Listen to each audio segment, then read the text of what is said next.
Jean-Paul Véret-le-Marinier, vous êtes une référence parmi les artistes français. J'aimerais que vous nous parliez de votre métier et surtout de votre passion. J'ai commencé les timbres en 77. En 1977, ça fait 30 ans, et j'ai fait environ 850 timbres à l'heure actuelle. Voilà. Mais là maintenant vous êtes en retraite. À la fois oui, à la fois non, parce que je suis en retraite, mais je continue à travailler pour la Calédonie, pour Wallis, pour la France, pour l'UNESCO, pour Monaco, pour...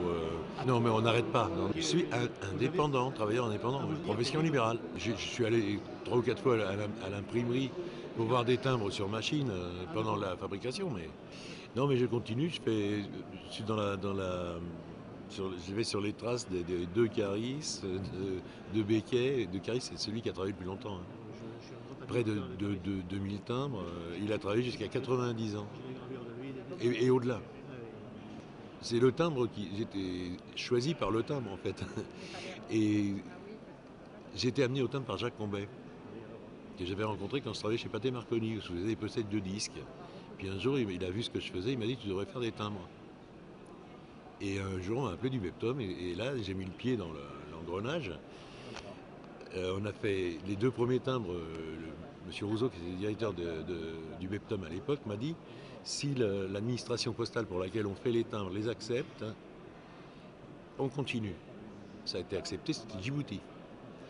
Et ensuite, le téléphone a sonné pendant 20 ans, régulièrement, 3 à 4 fois par mois, en disant: voilà, j'ai Monsieur Véret-le-Marinier, 18 timbres à vous faire dans la semaine. Et ça s'est jamais démenti pendant 30 ans, quoi. Alors là, c'est un petit peu plus ralenti, parce que faut vous dire qu'à l'époque, quand même, on était 27 dessinateurs et graveurs pour se partager 210 timbres.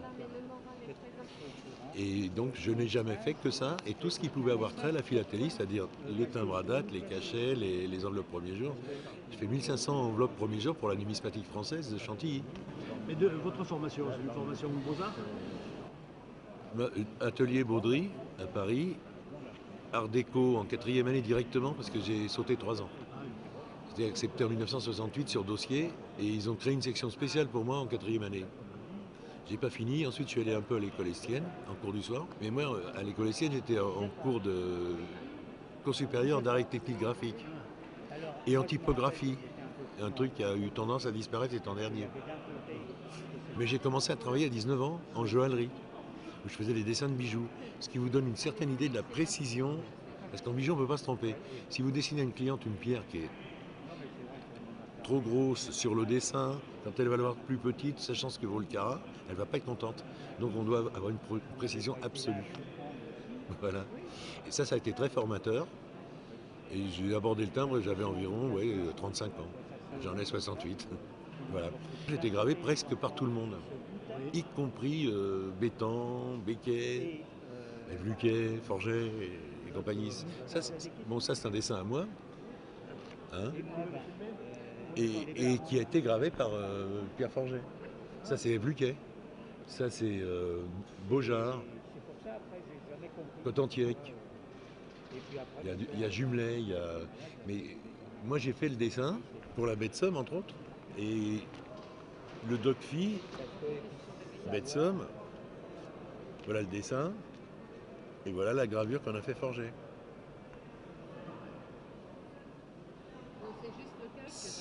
C'est un métier, dessinateur, un vrai à part entière. Et actuellement, je suis aussi le représentant dans ATG, l'art du timbre gravé. Il y a un collège dessinateur, dont je suis le représentant en remplacement de Marc Taraskov, qui a abandonné le poste, pour la bonne raison qu'il est maintenant en Belgique, et que c'est pas très pratique de venir toujours aux réunions.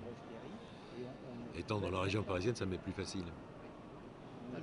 Voilà tout ce que je peux vous dire, et davantage encore. Ouais. Bon, bien, merci Monsieur Véret-le-Marinier.